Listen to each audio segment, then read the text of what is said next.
got our podcast, thinking you should watch it. If you driving, man, it's good for you to listen. No, we keep it real. No, we spit it raw. Sports dialogue. No, it's good if I'm involved. No, we're not the news. We just cool dude with nobody to impress. Just talking our shit. Call it Pressman coverage. Pressman coverage. Welcome everybody to Pressman Coverage, a podcast dedicated to you, the Titans fan, the 2025-2026 season and beyond, and also the Super Bowl champion Tennessee Titans. If you're watching this in 2027, we're back! That's all I needed to see last night. I'm back! We're going to break down a quick recap of what happened in the game last night against the Minnesota Vikings, the last preseason game of the year. But before we jump in, two quick reminders. One, like, comment, subscribe on all social media platforms. We are 25 people away from 1K on TikTok. If you've got TikTok, type in Pressman Coverage. You'll see these pearly whites from all three of us. Everybody smile.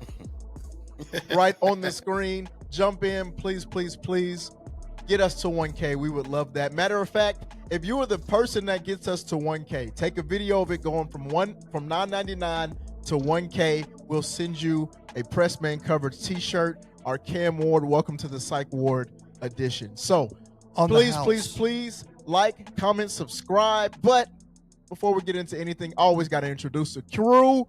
Talk to him, Mr. DK's daddy, Cody Moore. He finished the season with 3 catches and 3 yards.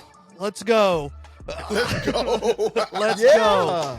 Hey, preseason game number 3 is under wraps, and we have boots on the ground. Randy, what you think? And hey, we looking good, fellas. Looking good, man. I'm excited, man. We are here. Like we said, man, please like, comment, subscribe, man. Y'all make sure y'all tap in with the merch, man. They got the Pressman Coverage Psych War shirts. They're fire. Y'all make sure y'all tap in with that, man. You know what I'm saying? They going like hotcakes, baby. Make sure y'all tap in and get you one. They going like hotcakes. Should I show them one? Should I go grab one? Should I show them grab one? Please go grab one. While I do that, Randy, tell them about the in-person experience last night. Yes. All right. So to kick it off, man. Last night, man, the atmosphere was amazing. It was beautiful, man. Titans fans showed up to see. You said it was a sold-out, packed-out house. Hey, man, to me, for a preseason game, it was lit in there, baby. I'm telling you, it was fired up. The energy was there, man. I was there. Had a couple of Bud Lights, you know what I'm saying? There get the vibe right, get the juices flowing. And football is back, baby. Yeah. Man, it was just beautiful to see the fans excited for a brand new era. You know what I mean? And just the excitement and the energy of the changing of the Titans, man. Like, it felt good being in the building. It did.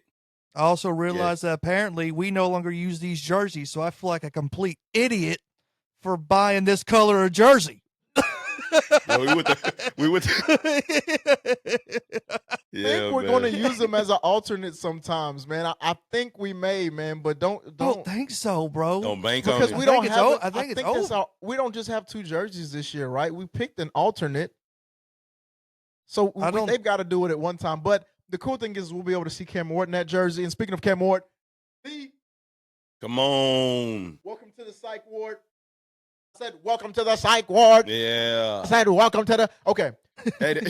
Speaking of the Psych Ward, let's talk a little bit about Cam's performance last night. I think that was something that, I think the bummer part of the preseason is we did not get a Cam Ward passing touchdown. But the bright side of it is leading a drive. What was it? A 10-play drive, 13-play drive, something like that.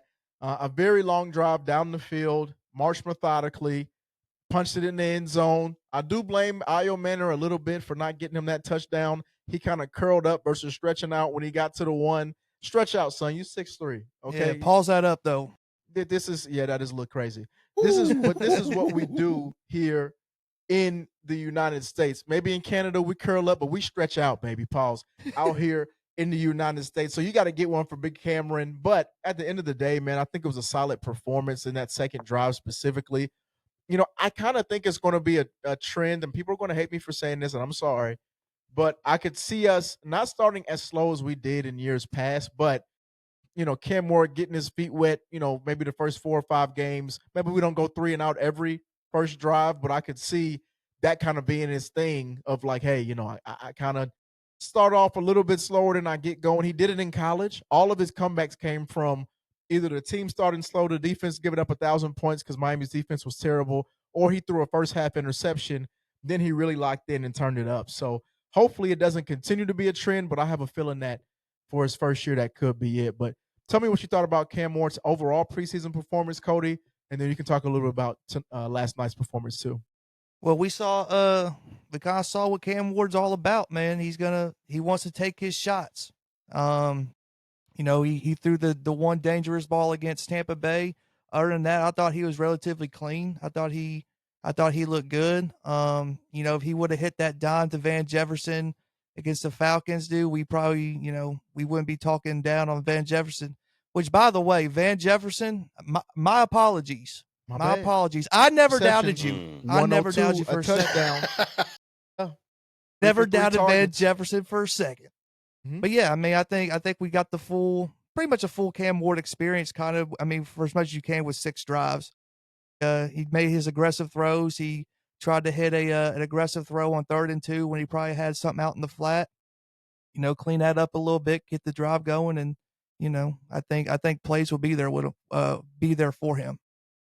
I agree. Randy, I know you talked about the atmosphere last night, but looking at Cam Moore's performance, how did you feel? He took his first sack last night.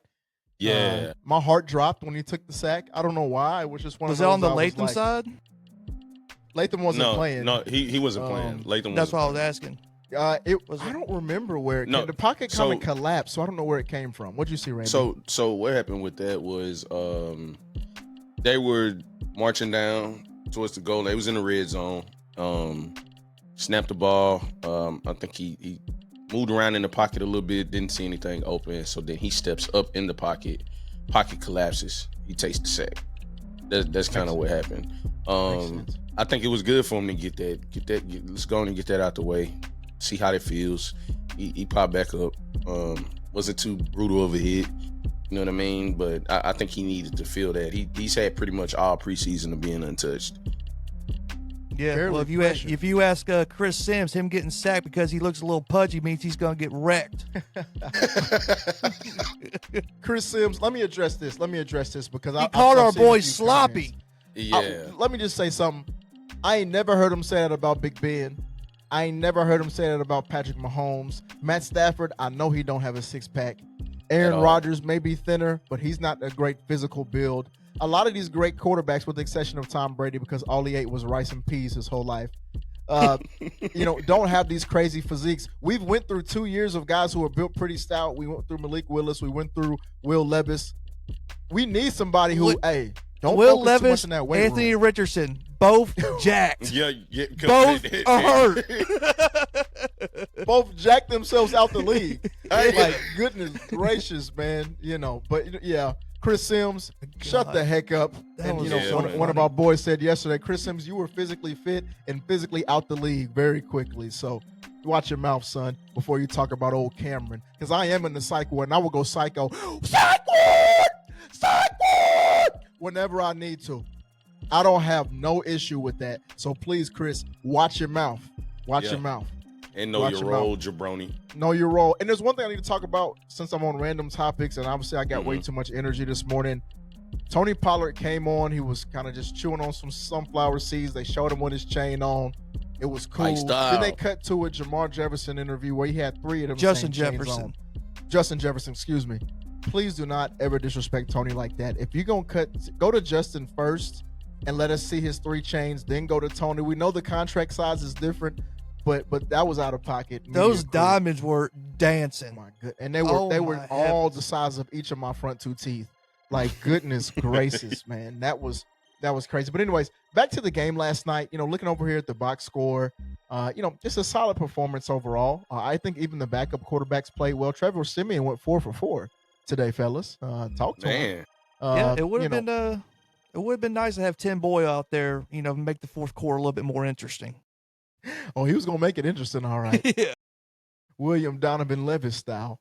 But all three of our quarterbacks over 100 rating.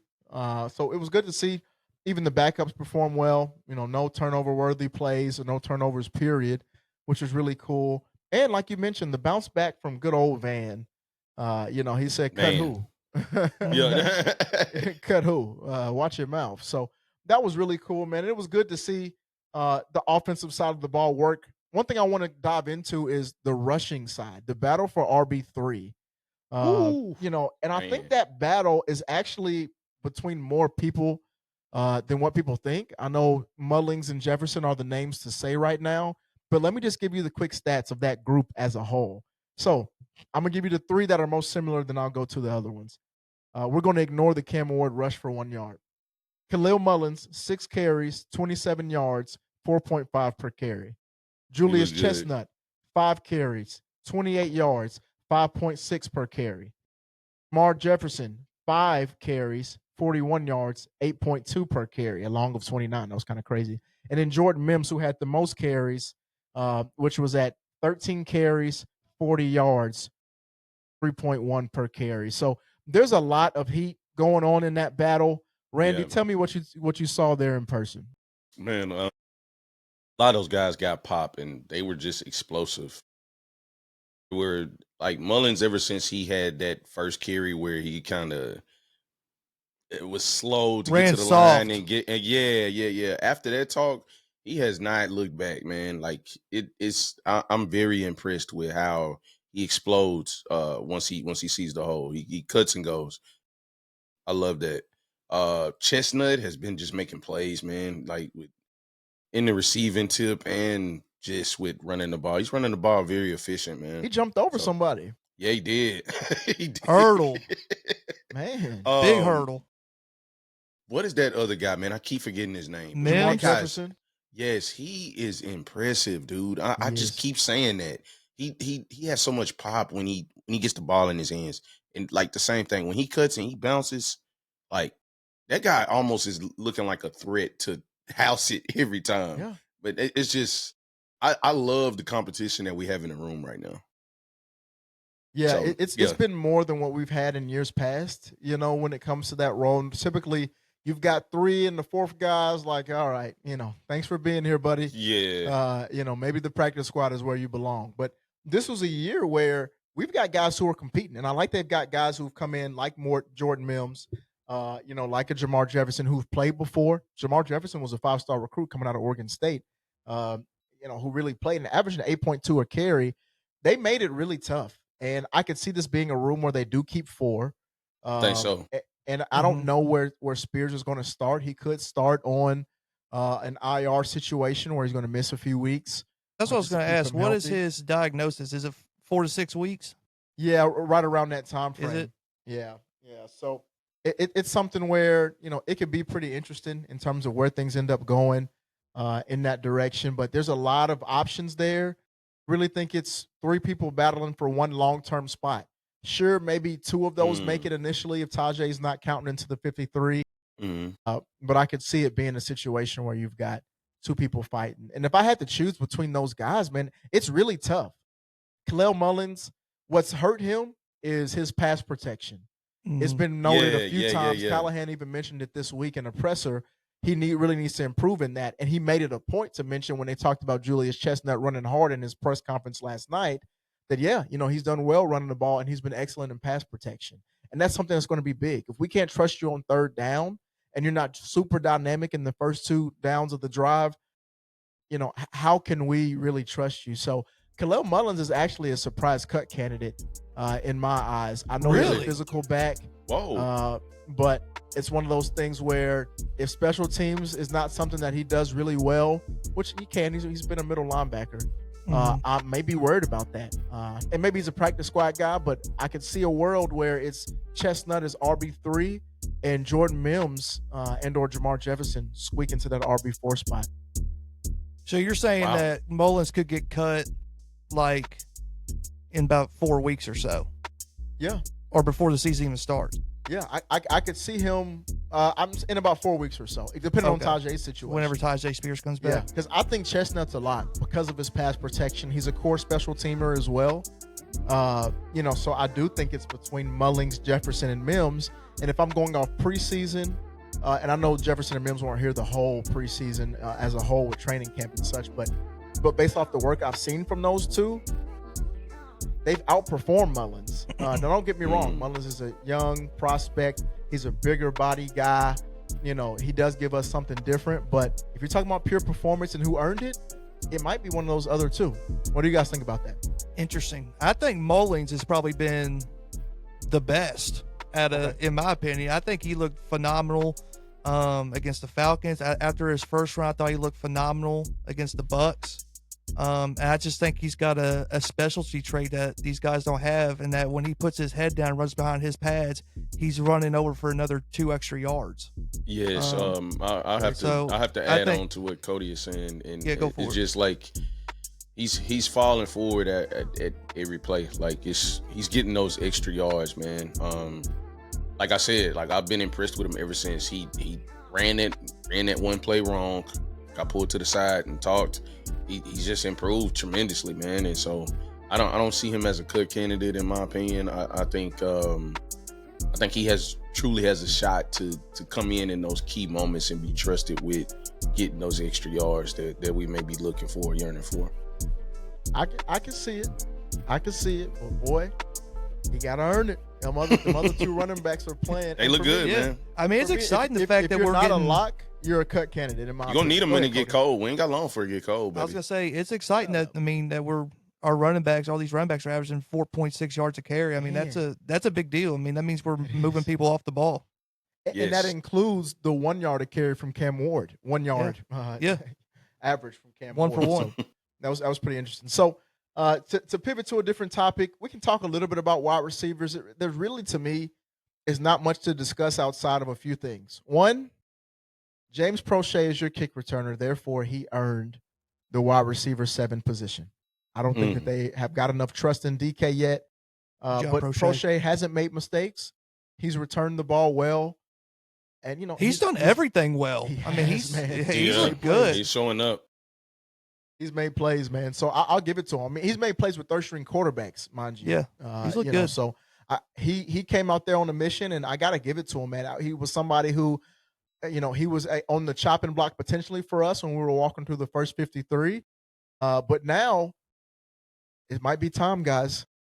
How do I say goodbye to Restrepo? Hey, get him out of here. He's cut, man. And I'm not going to say it's just all his fault. When he's gotten the opportunity, I have seen him make plays. He's got more yards than Chimere DK in the preseason. What? That's fair. That's fair. That's fine. But, I've seen him make plays, but you're a slot-only, non-core special teamer.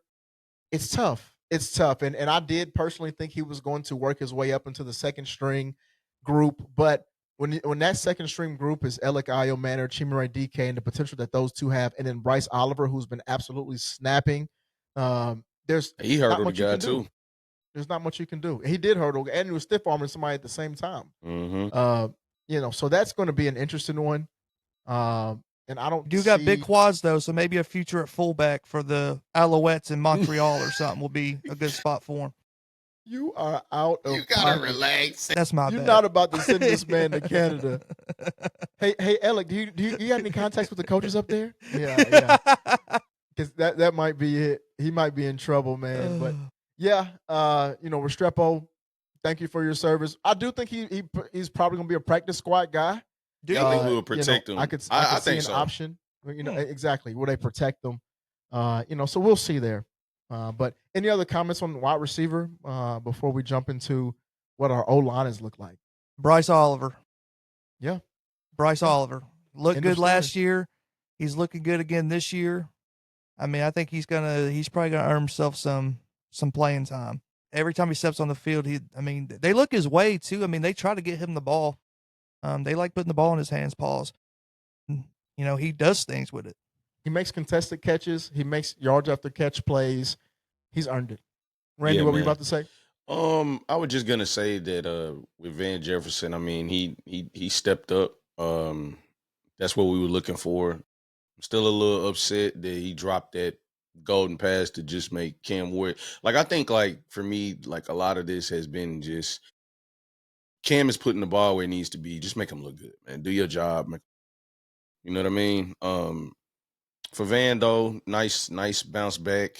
I think he wasn't expecting to like house that. Like, I think he thought like the guy was gonna tackle him, but once he stepped to the side and was like, "Oh, you on the ground," he took it, and I was excited to see that speed and that separation that he got. So maybe we can get his confidence back to where he can be a contributor when the bullets start flying, when the games really count.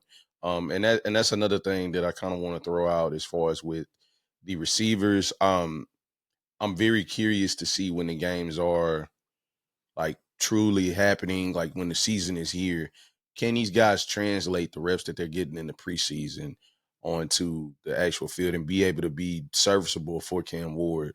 You know what I mean? To him, he to Cam Ward's aspect of distributing the ball to the receivers, he looked decisive in the pocket, calm, collective, very, very crisp footwork. I just love how he surveys and moves around in the pocket, and he's doing the side arms. Like, being able to see that in person is very impressive. And so, yeah, man, that's my biggest thing for the receivers. Can y'all translate this to when the season is here and we're rolling? Because we got Denver week 1. So Yeah, and what we have to realize is, Ridley didn't play this game. mhm. And if Patrick Surtain does what Patrick Surtain does, it may be like he's not playing week 1. You know He's what I probably mean? gonna shadow Like, him. Yeah. I'm not saying that Ridley's a bad receiver or anything like that, but Patrick Surtain's just a dog. And they may Mhm. really be focused on, hey, if we take Ridley away, what can the other guys do? And to your point, Randy, that's our question. What can the other guys do? Van Jefferson against a number 2 cornerback, can you get open consistently? Tyler Lockett, can you find the spaces in the zones when those blitz packages come and they dropping out Yes. a D tackle? You know what I mean? Like, Yep. just Yep. finding those opportunities to make plays. And that is where I do like a Alec Ioman a little bit better because he's physical. I think he can beat man coverage a little bit better than Van. But Van's going to be on the field, and then Lockett's going to be on the field. Not that I don't like those two, but we're going to have to figure it out. We don't know what they can bring to us. We don't know where Lockett is in this stage of his career, how much separation he can get. And he's had 2 seasons of like 270 or less yards back to back coming into us. So it's one of those where it's like, what do you have? And we're gonna have to find out real quick because Yeah. we could be in a situation where Cam looks good and the receivers don't, and it just is what it is. Yep, agreed. Yeah, I don't know. I don't know what we're gonna do because I mean, Tyler Lockett, we know what he's gonna do. He's gonna run about 15 yards, catch, and fall down. So, Yep. But he's a chain mover. I did listen to PK earlier, and I had a he joke said right that there about he a rim. thinks that he thinks that Trevor Siemian could actually beat Brandon Allen. Wow. I don't see really? that because Brandon Allen's been getting the most reps. And he's been playing ball too. Like Brandon Allen hasn't, he threw a pick last week, but Brandon Allen hasn't looked bad.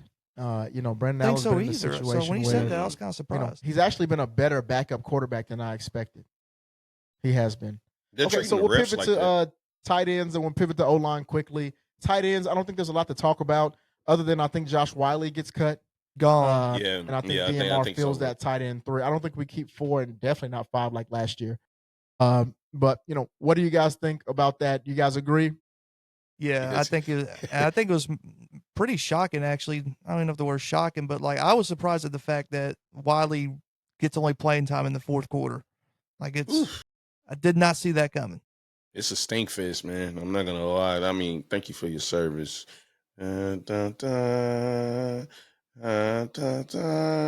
Josh Wiley, 6'7" of you. Good luck, buddy. Wrap You're him gonna up. need it. Wrap him up. You're gone. So out of here, pivoting over to the offensive line conversation. I think that Ali Udo is a guy who's kind of locked up that swing tackle position for right now. Impressive. I think Blake Hance has, who I thought was going to be that swing tackle coming into the season. My initial 53-man roster projection, that's where I had him. He's, borderline, making the team. It'll be interesting. But, I think that overall, we're going to be in a spot where we're going to have to make some core decisions, like, is it going to be Blake Hance on the inside. Is Ali Udo really going to lock up that spot? Jalen Duncan was getting a lot of praise, but that's kind of slowed down the last few weeks. So it'll be interesting to see where that goes.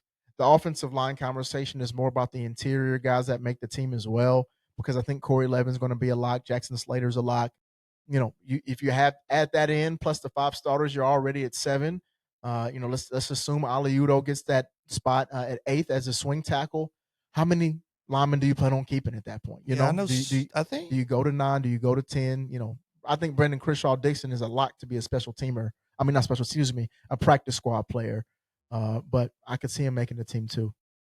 Yeah, I was going to say, I think when Stoney was talking to us, he was of the thought that we're going to keep 10. Yeah, which, I'm totally for, because I think after what we've been through, that if you think that any kind of offensive lineman has like a pulse of being decent, then just keep them. Yeah. Yep. And hopefully you can get some of those guys on the practice squad. I think that, we have to recognize we were the worst team in the league. Our practice squad guys probably won't be too valuable. A lot of them. And there's 1,200 people that are going to be released come Tuesday afternoon. Linemen are at a premium, but I think if we can maybe hide Brandon Crishaw-Dixon, if we don't think we can, pick him up and make him that 9th guy, that'll be fine. Interior-wise, I think with Slater and Levin, we're okay, in terms of backups initially.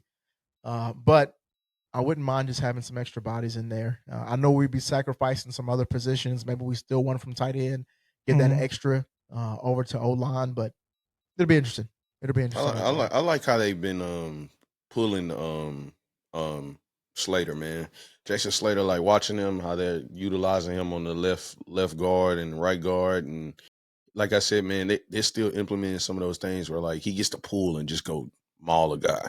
And he's impressive, dude. I'd like to see him continue to like learn from Zeitler and some of those veterans, and I think he can be a key piece in tough spots if it is an injury or something like that. Like I think we won't miss a beat with some of these guys. That they're impressing me that much where it's like, okay, it may not be as much of a dramatic difference if this lineman is plugged out for that lineman. Like it's just the talent is just improved from over the years. You know what I'm saying? So we've seen some of the worst offensive linemen you could, but I think Slater's got a whole lot of potential to be pretty damn good. Yeah. Yes. Yeah. So that'll be an interesting conversation, to track that and see where that goes. Pivoting over to the defense, I won't talk too much about the edge and the interior defensive line, other than James Lynch, I think is a lock. Outside of the traditional locks that we have, a few of the undrafted free agents are just kind of okay. You know what I mean? I'm not really concerned about them because I don't think they're going to be big impact players regardless. Probably where the biggest conversation is going to come in is linebacker. James Williams and Cedric Gray have both made plays. James Williams got an interception. He did. And I know that Cedric Gray's interception last week didn't necessarily count, but he was in the right place. He made the play. It wasn't like a dead ball interception. It was live. He was in the right play, and it was good. But tell us what you think, Randy, and then we'll keep working from there. Man, it has been an impressive battle between these guys, man. Like both have pushed one another, and I think that's good for like the linebacker room. Whoever's lined up next to Cody Barton, I think it's just going to be very special. Cedric Gray has just impressed me tremendously. Ever since that first game, I thought he came in a little lackluster, but man, he has not missed a beat since. Flying to the ball, making plays. Like he's got the juice. Like that right there is he's starting to form into the potential I think that Rand saw when he drafted him. So like, I like seeing that manifest. And then James Williams, he's out there popping people on special teams. I mean, he got guys doing corkscrews and like he lays that hat, dude. He is a thumper, man. And I'm just impressed with how explosive he is and how he still has those safety instincts when he's moving around. Like I just love that conversion of bringing them down to the linebacker room. So they're pushing each other. Now it's just got me excited to where both are just equally as good. So just whoever rotates, I think it's just going to be a good flow of rotation. Mm-hmm. They'll have these guys in there, and I'm excited. I'm curious to see who gets the start. Yeah, I really have been impressed with Cedric Gray this preseason. I love his instincts, dude. Have been off the charts, and whenever he sees it, dude, he's attacking. I think James Williams is probably definitely the better athlete and like going from left to right and everything. Mm-hmm. But I would, if it was me starting day one, I'd probably go with Cedric Gray right next to Cody Barton. But I mean, when we're talking to Stoney, he formulated the thought that they're probably gonna be like rotating them and like with different packages or whatever. And I think James Williams is somebody that needs to be used. I mean his lateral quickness is like insane. It's off the charts to be a linebacker. Yeah, dude.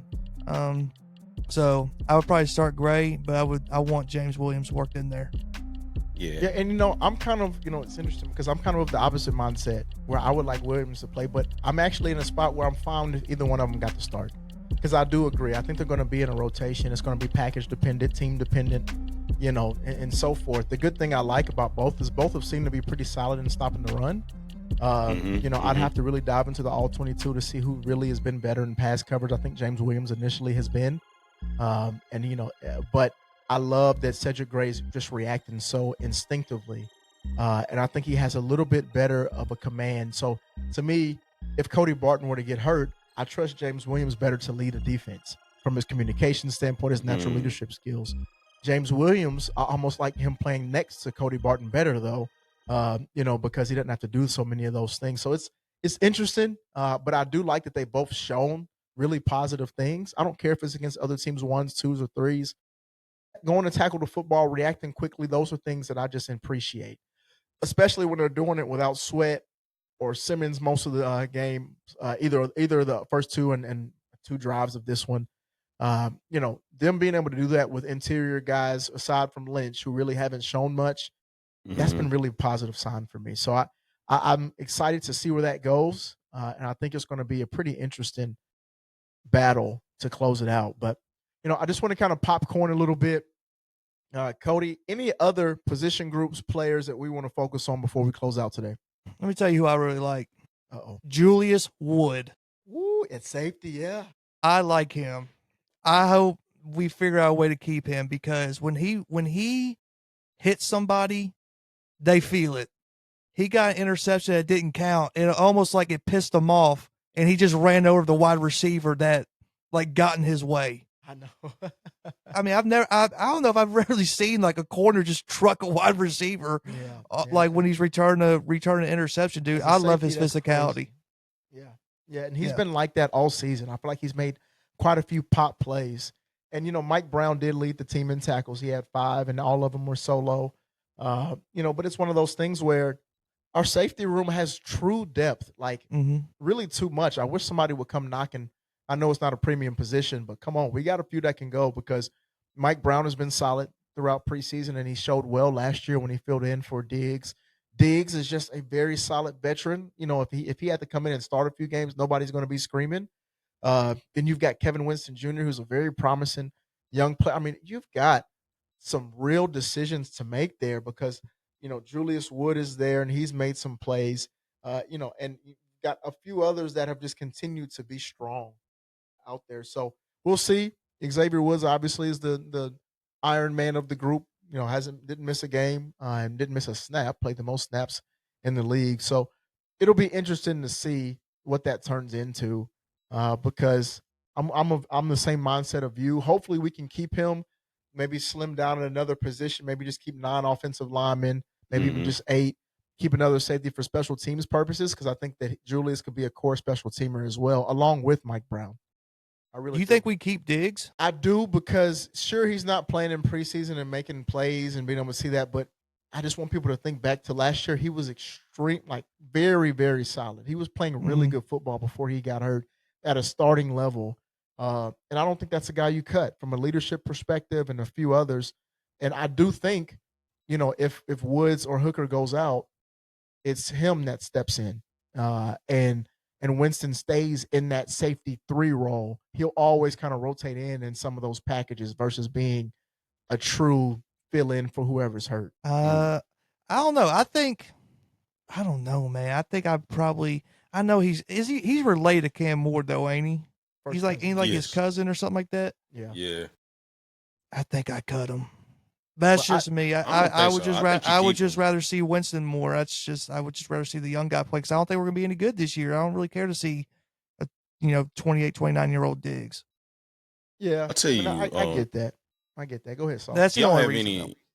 So I'm gonna throw one thing out there, and then I'm gonna see if y'all kind of feel the same way or what do y'all envision. Because I actually want us to go and compete. You know what I mean? And so, a thing that I saw that was like, interesting is on special teams, we have a couple of our receivers. I've seen Iron Man out there on special teams. I don't know how I feel about that, especially with it being a long season and you needing these playmakers to be out there. I don't really want them exerting their energy sprinting down on special teams. So with that being said, with cuts coming up and us having the number 1 waiver claim, do y'all see maybe not only with targets with possibly like edge rushers and DBs, which we can get into that another time, but do y'all think we would target like maybe specifically special team talented-esque players to be able to help get some of these rookies off of the field so they can kind of focus on what they need to focus on? I think I don't. I just was curious about that. I don't think so, man, because I think most rookies, unless you're just a core starter, you have to earn your stripes on special teams. Mm-hmm. I don't think we have rookies that are, first round, high level talent. I mean, the rookies we're talking about, most of them are 4th round picks, and above from an offensive standpoint. Outside of Cam Ward, that's the reality. So if Chimere DK can help us on special teams, then I would have him out there. I mean, obviously as a returner, but even if he can as a gunner or whatever it is, have him out there and earn it. Because honestly, Bryce Oliver's probably going to be on the field before him. You know what I mean? Like, I don't want a guy at that point. What's his role? What's the point of keeping him on that roster spot? Because I almost think he could be a game day inactive guy for the first few weeks, just given the numbers of it. Because if you've got 7 wide receivers, and what is it, 48 that you can keep or something like that on the game day, even though we have a 53-man roster, there's guys that have to be inactive every week. He could be a game day inactive guy for the first few weeks because what are the chances he's actually going to see the field? You've got Tyler Lockett. You've got Alec Manor. You've also got, who am I missing? Bryce Oliver, who will be guys who were going to slide in front of him if there were an injury to happen. So I'm almost curious if he's going to be inactive some game days too. Interesting. Okay. Yeah, I don't see. They had even Van Jefferson playing. I think he was gunner, or was he? Yeah, he was a gunner. Like even in the third quarter. I mean, like they're putting like even the vets out there to play on special teams. So they're putting everybody out there on special teams. And for me, the reason why I asked that question is because I almost took it as, all right, do we have a lack of talent for special teams, and is that something that we target? Because it's like, like you said, I've seen Van out there running. But it's like, okay, do you want these guys to... But that would work under the assumption that Van has been more than what he has. You know what I mean? Like, he's not talented enough of a wide receiver to where we just can't have him on the field for special teams. Yeah. Gotcha. Lockett is not a special teams type of guy. Ridley's not. But Bryce Oliver is going to be our gunner. And for me, from a pure wide receiver standpoint, I think he's more talented than Van Jefferson. I do think it's going to be all hands on deck, but I don't think it's necessarily a talent thing. I think it's to keep as many guys on the roster as you would like to be able to develop. You've got to have as many duplicative guys who are both offense, special teams, defense, special teams, so it can work out that way. So that's just kind of how I feel about it. Yeah. But duplicative, that's a good word. Thank you so much. Thank you so much. Okay. So I think, to kind of wrap this episode up, there's going to be some key battles. We're going to be back breaking down as soon as that 53-man roster drops. We'll be back on that afternoon on Tuesday to walk through what that looks like and kind of where we're going to land, some surprises. Want to go ahead and preface, don't be surprised if you see some core guys cut and some other guys are in those spots. And it's not because they're better talented. They're going to be placeholders for guys who are going to be swiped from the waiver wire and cut pretty soon. So if they survive 72 hours, maybe they're actually going to be on the team. But I think you're going to see some names that may jolt you a little bit when you say, wait, he got cut? Yes, but he's going to be on the team for about 2 more minutes before we pick up somebody on the waiver wire. So that's where we're at. We've got the number one claim. Again, it's not like fantasy football where you have a claim and then it rotates through. We've got the first look at every single player. Every single player. So any closing thoughts for you guys before we wrap out today? Yeah, one quick thing. Always Sly. Sly. Y'all like him? I think he needs to relax on the curls. Yeah, I think right. Well, he is jacked. He is absolutely yoked. But I've seen him. I think I've read in practice that he's been missing field goals. I mean, he made one yesterday that double doinked off the thing, but he also made a 63-yard field goal. So maybe that's just like the good with the bad you take with him. But I didn't know if you thought we should maybe be in the market for a kicker potentially. That if he got cut, it wouldn't surprise me. I did like that point. Yeah, man. It's like, all right, I'm cool with you hitting those big game kicks. You know what I'm saying? And I think it's just even impressive with the kickers nowadays hitting those type of kicks. Like it's unheard of. But we come from the bar of our veteran kicker coming in and being automatic, like being a reliable piece regardless. If you get him in this range, he's money. So it's like with Sly, I just need him to lock in just a little bit more focus, because not only should he be automatic from these extra point attempts, and we need you to come in and I mean, he still had foot on that 63, so he probably could have got even more. You know what I mean? Mm-hmm.